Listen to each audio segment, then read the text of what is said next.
नमस्कार दोस्तों, मैं हूं सौरभ और my SSC exam YouTube channel में आप सभी का स्वागत करता हूं। दोस्तों, एसएससी एमटीएस 18 जुलाई थर्ड शिफ्ट का एग्जाम खत्म हो चुका है और इससे संबंधित इसमें पूछे गए कुछ क्वेश्चंस अपने पास आ चुके हैं।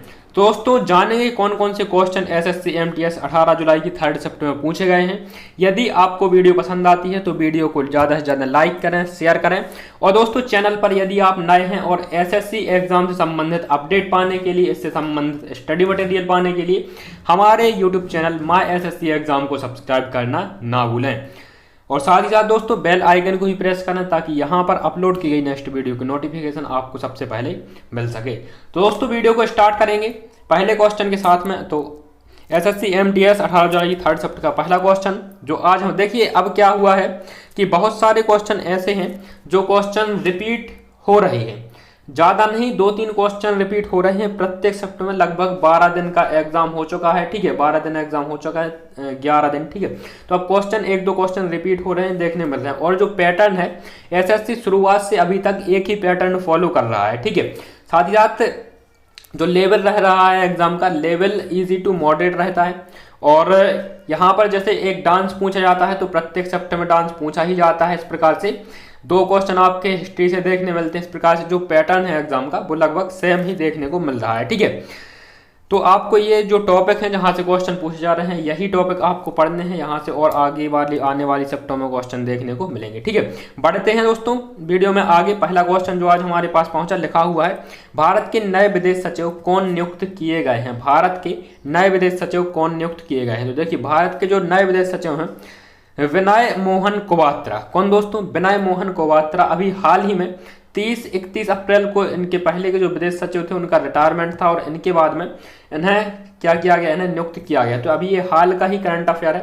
करंट अफेयर आपको जनवरी से लेकर जून तक का करंट अफेयर आपको पढ़ना है। जनवरी से लेकर अप्रैल तक का करंट अफेयर मिला है, हालांकि अप्रैल मई तक का आप पढ़ सकते हैं, हो सकता है क्वेश्चन वहां से मिल जाए। इसके अलावा देखिए 2021 में यदि हम बात करें तो 2021 में जैसे ओलंपिक हुआ था, क्रिकेट वर्ल्ड कप हुए थे और कुछ मेन घटना है जो 2021 की आपको पढ़नी है बस, ठीक है।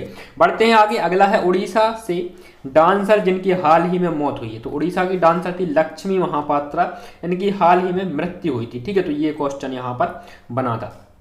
आगे बढ़ते हैं। अगला क्वेश्चन, कौन सी नदी सिंधु की सहायक नदी है। तो देखिए यहाँ पर कौन सी नदी सिंधु की सहायक नदी है। तो काबुल तथा कुमेर, ये 2 ऐसी नदियां हैं जो पाकिस्तान से आती हैं और सिंधु में इनका विलय होता है, ठीक है। मतलब ये पश्चिम साइड की नदियां हैं, काबुल तथा कुमेर। इसके अलावा जो भारत की तरफ से जो नदियां सिंधु में मिलती हैं वो हैं यहाँ पर हो जाएंगे आपकी झेलम, चिमना, चिनाब, रावी, सतलुज, ब्यास, ठीक है। रावी, सतलुज, ब्यास, झेलम और चिनाब, ये जो नदियां हैं ये भारत की साइड से सिंधु नदी में मिलती हैं। आगे बढ़ते हैं। अगला क्वेश्चन है, मुख्यमंत्री राशन आपके द्वार योजना किस राज्य द्वारा चलाई गई है। तो ये चलाई गई है दोस्तों मध्य प्रदेश सरकार के द्वारा। बढ़ते हैं नेक्स्ट क्वेश्चन की तरफ। वीडियो पसंद आए तो दोस्तों वीडियो को लाइक जरूर करें, ठीक है। अगला जो क्वेश्चन पूछा गया है नृत्य से संबंधित, संग्राई लोक नृत्य किस राज्य से संबंधित है। संग्राई लोक नृत्य किस राज्य से संबंधित है। तो दोस्तों संग्राई लोक नृत्य त्रिपुरा से संबंधित है, ये त्रिपुरा का लोक नृत्य है। अगला जो क्वेश्चन है, पुष्कर झील किस राज्य में स्थित है। पुष्कर झील दोस्तों राजस्थान में, पुष्कर शहर राजस्थान में, पुष्कर झील राजस्थान में। एक क्वेश्चन और आता है, ब्रह्मा जी का एकमात्र मंदिर भारत में कहाँ स्थित है। तो ये पुष्कर में स्थित है, ठीक है। अगला प्रश्न है, स्वतंत्र भारत की पहली जनगणना कब आयोजित कराई गई थी। स्वतंत्र भारत की पहली जनगणना कब आयोजित कराई गई थी। देखो जो जनगणना है स्वतंत्र भारत की 1951 में कराई गई थी। अंतिम जनगणना 2011 में कराई गई, ठीक है। 2021 में होनी थी लेकिन 2021 की कोरोना महामारी के चलते नहीं हो पाई थी, इस वजह से ये अभी तक नहीं कराई जा सकी है, ठीक है। 2011 में जो जनगणना कराई गई थी ये 15वीं जनगणना थी। पहली जनगणना 1972 में कराई गई थी लॉर्ड मेयो के शासनकाल से, ठीक है। दूसरी जनगणना 1982 में कराई गई थी। लॉर्ड जो थे यहाँ पर कौन थे, तो यहाँ पर दोस्तों ये क्लिक नहीं हो रहा। 1982 में कराई गई थी दूसरी जनगणना और 1982 से ही क्या है कि 1982 से नियमित जनगणना का ये प्रावधान इन्होंने जो यहाँ पर जो लॉर्ड थे, जो गवर्नर थे, उनके द्वारा कर दिया गया था, ठीक है। तो उनका नाम आपको कमेंट बॉक्स में बताना है, याद नहीं आ रहा है कौन है, ठीक है।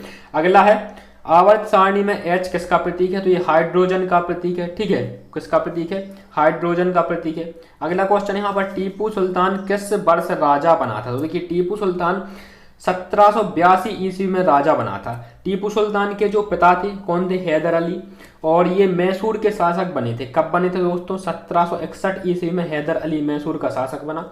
इसके अलावा इनका एक युद्ध होता है प्रथम आंग्ल मैसूर युद्ध। कब होता है? 1767 ईस्वी में प्रथम आंग्ल मैसूर होता है और ये चलता है 1769 तक। ठीक है, यहाँ पर 1769 में एक संधि होती है, कौन सी? मद्रास की संधि।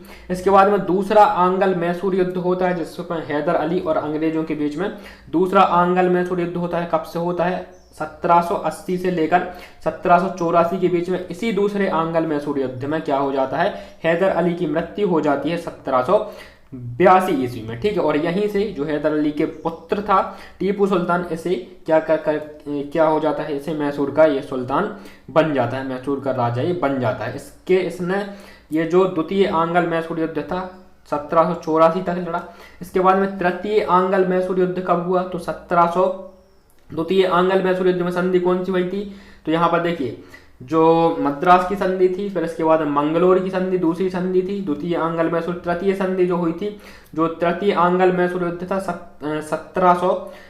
1790 में प्रारंभ किया गया था और 1792 तक ये चला था। ठीक है, इसमें श्रीरंगपट्टनम की संधि हुई थी। ठीक है, और चतुर्थ आंग्ल मैसूर युद्ध जो था 1799 ईस्वी का, इसमें टीपू सुल्तान की मृत्यु हो गई थी। ठीक है, द्वितीय आंग्ल मैसूर युद्ध 1782 में हैदर अली की, और चतुर्थ जो है आंग्ल मैसूर युद्ध 1799 में टीपू सुल्तान की मृत्यु हो गई थी। ठीक है, ये संधियां भी याद रखनी है और टीपू सुल्तान की मृत्यु भी आपको याद रखनी है। ठीक है, इनका ये तो आपको याद रखना है। अगला है पंडित बिरजू महाराज किस नृत्य से संबंधित? तो ये कथक से संबंधित। कथक कहाँ का लोक नृत्य है? तो कथक उत्तर प्रदेश का लोक नृत्य है। ठीक, कहाँ? उत्तर प्रदेश का लोक नृत्य है। बात की जाए कथकली की तो कथकली केरल का लोक नृत्य है। ठीक है, आगे बढ़ते हैं। दक्षिण में कौन सा देश भारत के साथ जलीय सीमा साझा करता है? दक्षिण में दोस्तों श्रीलंका जो है भारत के साथ जलीय सीमा जो है साझा करता है। अगला क्वेश्चन, 2022 में महिला क्रिकेट विश्व कप का खिताब किसने जीता? 2022 में ऑस्ट्रेलिया ने। किसने दोस्तों? ऑस्ट्रेलिया ने यह खिताब जीता था महिला क्रिकेट विश्व कप का। और 2021 का पुरुष T20 वर्ल्ड कप का था, यह भी ऑस्ट्रेलिया ने जीता था। ठीक है, आगे बढ़ते हैं अगले प्रश्न की तरफ।